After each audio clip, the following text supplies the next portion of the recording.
If you are sick and tired of today's smash and dash mentality, then smash that like button. But stick around because a high quality, no nonsense video is coming at you right now.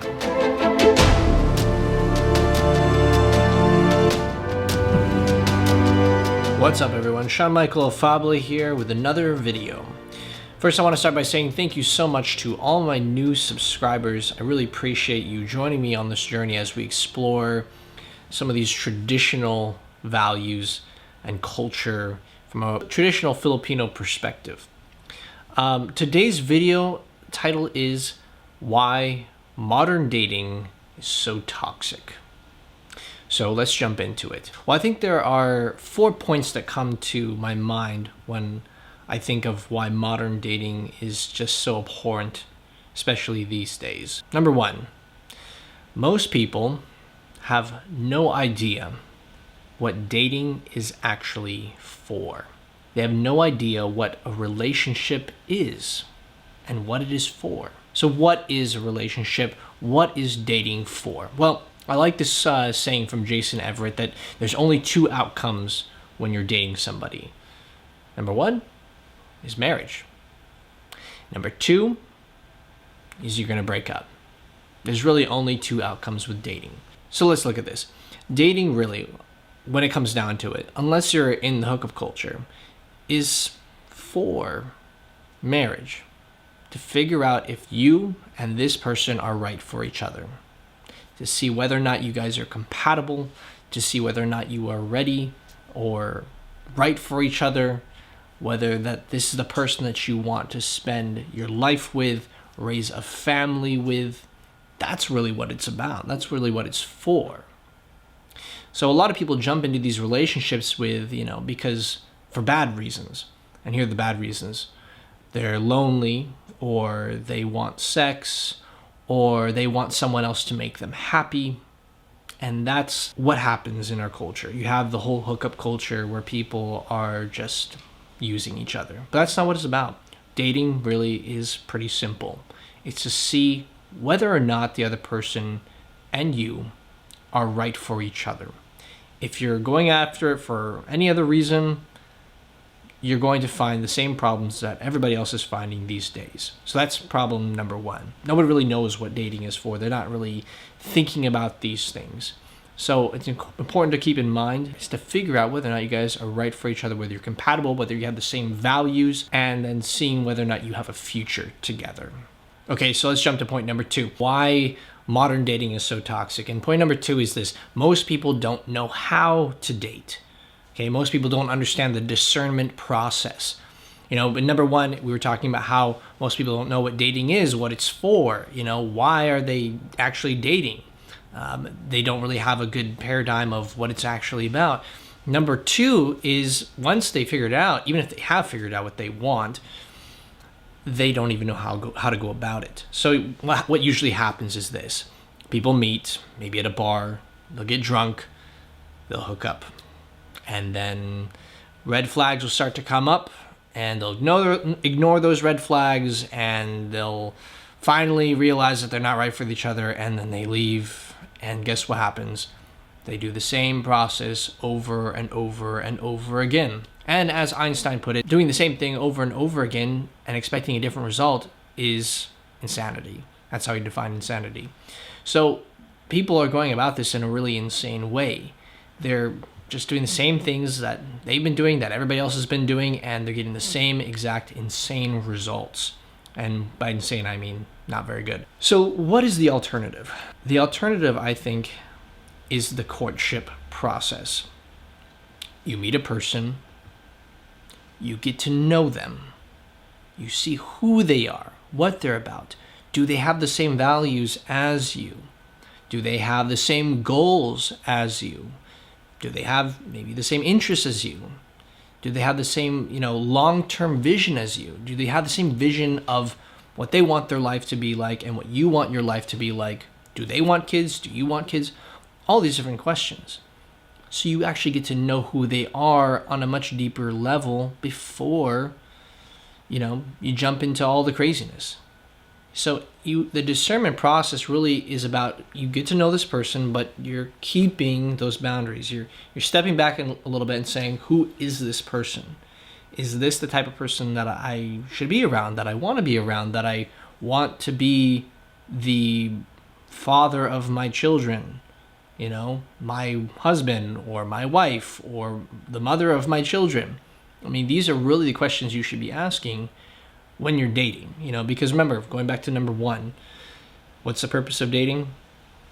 There's only two options. Either you end up marrying or you break up. So if you want to actually have something that lasts, if you actually want that goal of finding the right person, you have to see whether or not they have these qualities to become that person or to be that person in your life.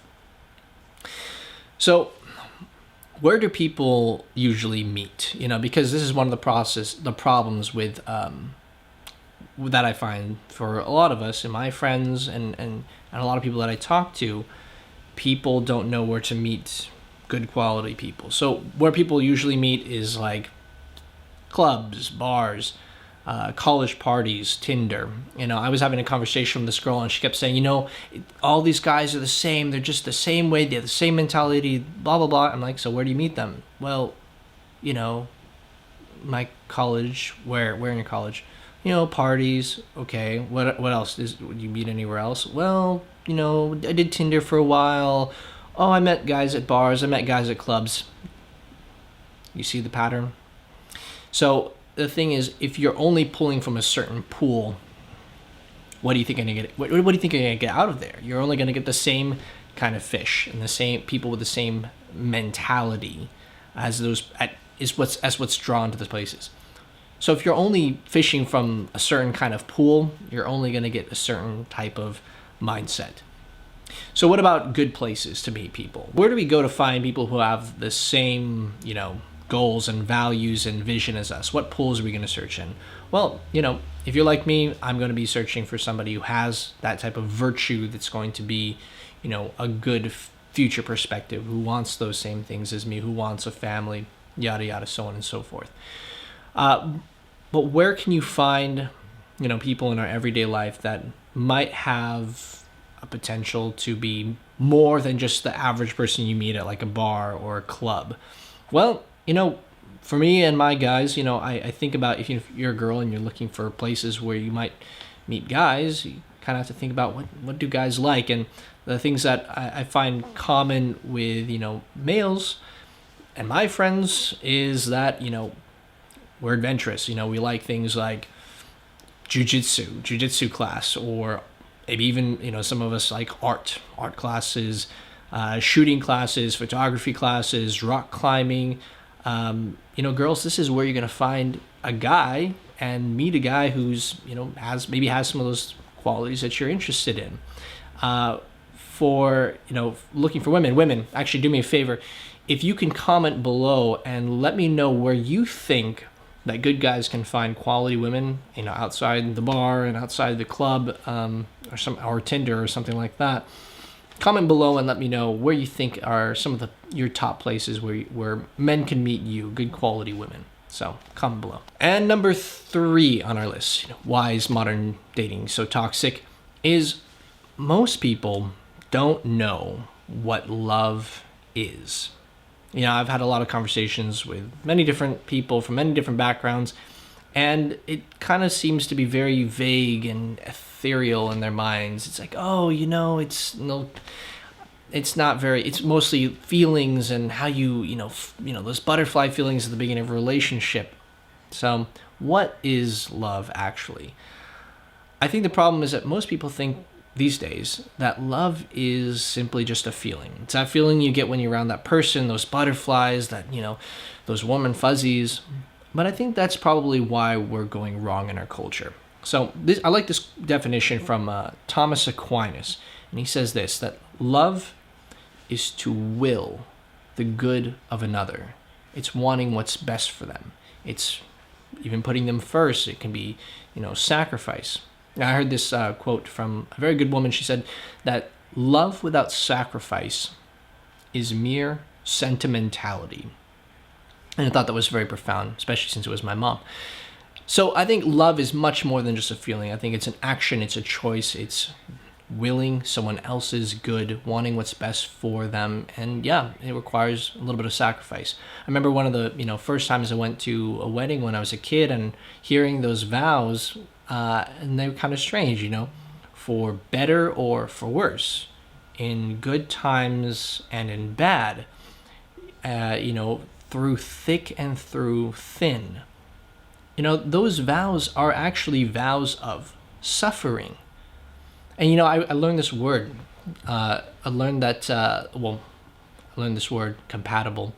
The word compatible actually comes from the same root word as the word compassion, which means to suffer with. To suffer with. Now, I think it's profound because it really is, when you come down to it, what is relationship? Relationship is two people willing to suffer with and for each other.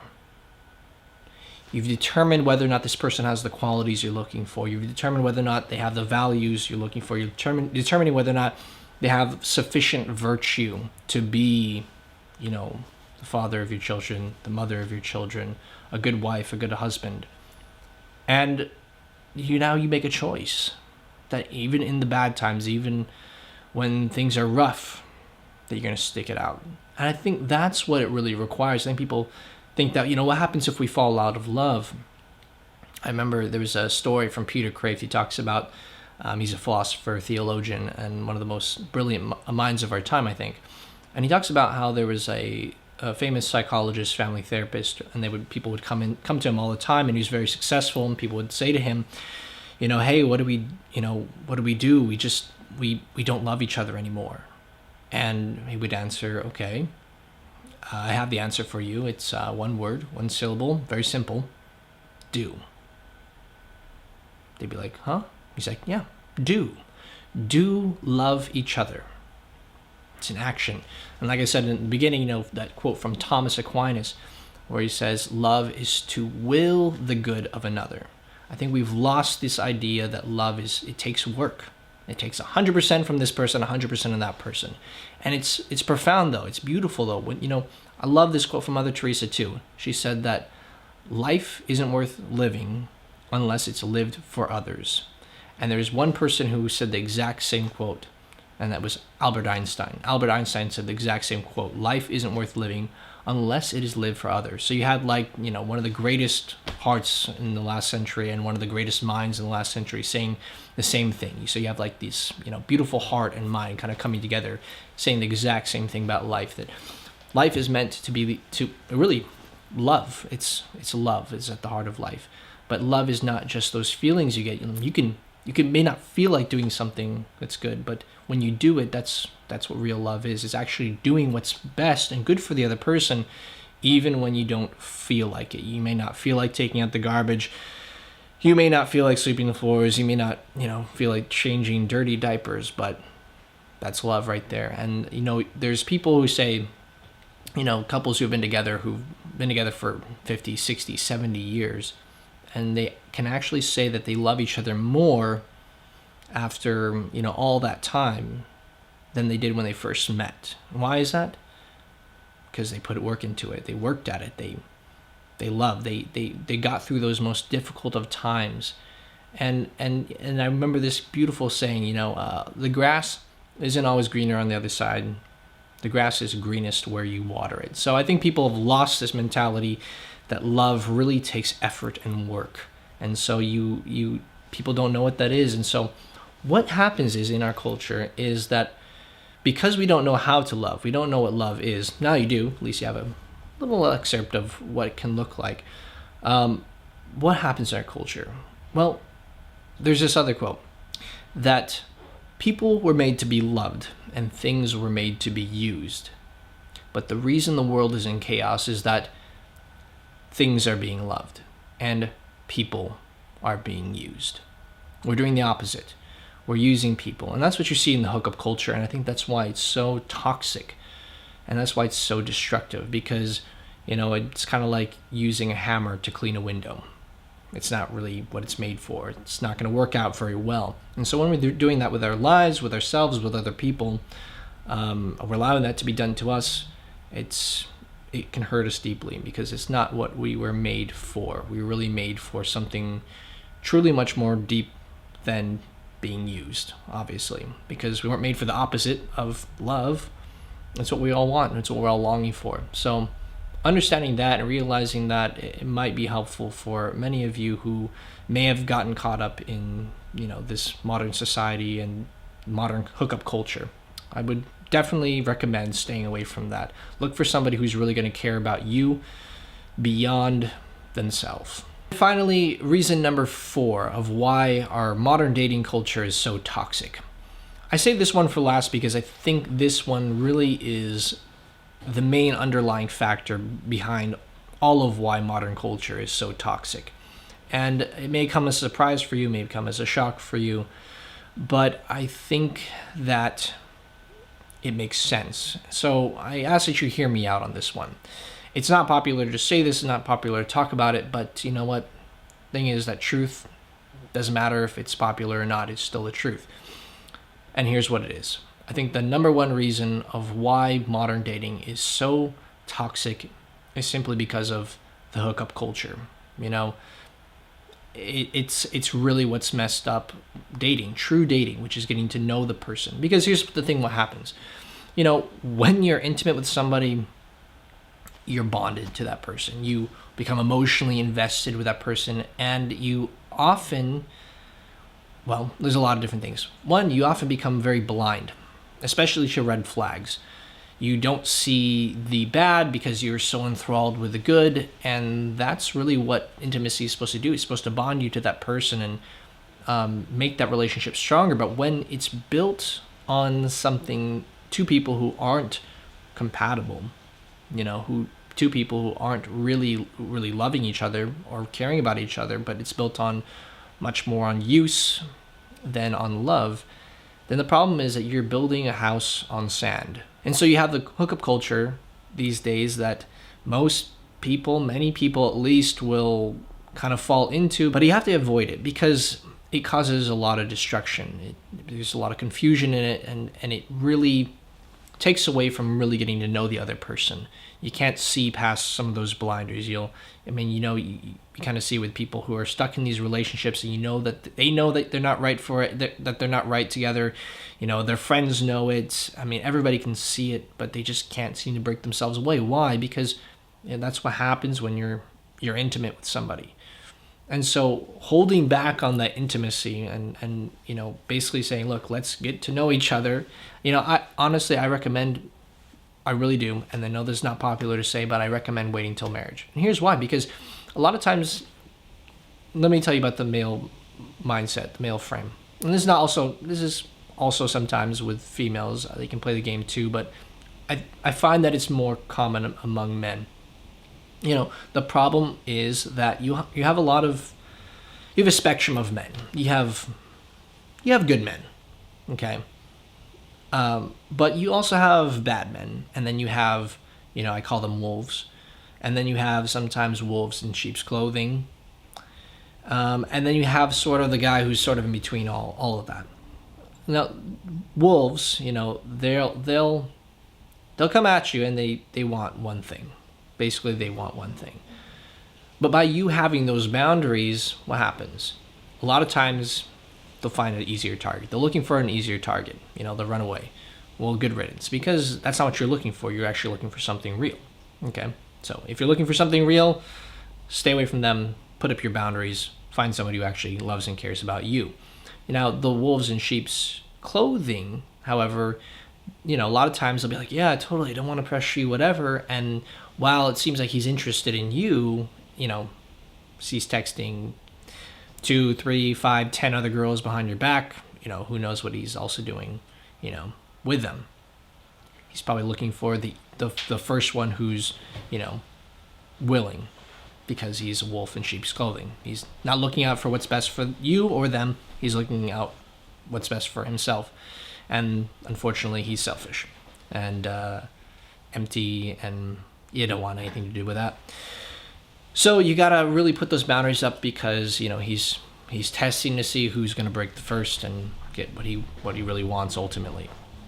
Okay, the good guys will stick around, and so you got to really see whether or not they're good guys by really holding them off. I really think you should wait till marriage because, I mean, just statistically speaking, hear me out. Statistically speaking, people who wait till marriage have an 80% higher chance of staying married. People who, shack up and everything else have an 80% higher chance of divorce. So just statistically speaking, you have a better chance of doing it the traditional way. Go figure. So that's my recommendation. There's a lot to that, and there's a lot of studies behind it. So that's the way I see it. If you want to take it the other way, you want to do what everybody else is doing, what the 99% out there are doing, you're going to get the same results as 99% of the other people. But I recommend doing it the way that actually gets much better results, and the studies back it up. I appreciate you guys listening. I look forward to hearing from you in the comments below. If you found this video helpful, please like, subscribe, and we will see you in the next one.